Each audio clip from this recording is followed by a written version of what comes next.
I still am sticking to my guns and saying Scheelhaus, who I think has the most chance to be like a superstar level coach of this crop. He also could, like, it's the Rob Deere, Dave Kingman thing. He could hit a ball 500 feet. He also might miss the pitch by 4 feet, right? I still think that would be my A-plus higher or A or whatever the highest grade I'm going to give out is. Shula, I think, is like a B-plus, A-minus, depending on how you come down on him. McCarthy, I said I'd give him an F, even though I think he's a much better coach than that because it would suggest a ton of bad things as far as what Art Rooney II's motivations here are and what he thinks of this franchise. And then Anthony Weaver, I don't know. I'd give that like a C, because I don't actually think it would be as bad as McCarthy because at least the guy is a lot younger and still would be at an age where he could be here 10 to 15 years if you got it right.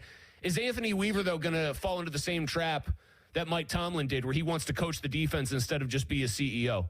Like, he's a guy where the results, by the way, for me, do not suggest on his side of the ball that you give him the keys to a defense. You basically say you are a great leader of men. You fire people up. We trust you to make big decisions. Oh, by the way, you're hiring good people. You better have a nice Rolodex. That's what I would say about him. McDermott would be like in the, I don't know, like B minus higher.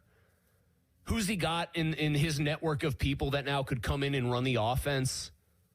Who's he got? Does he want to come up with the defensive game plan again? I do think he's done a good job of that sometimes, but then their defense falters in the playoffs.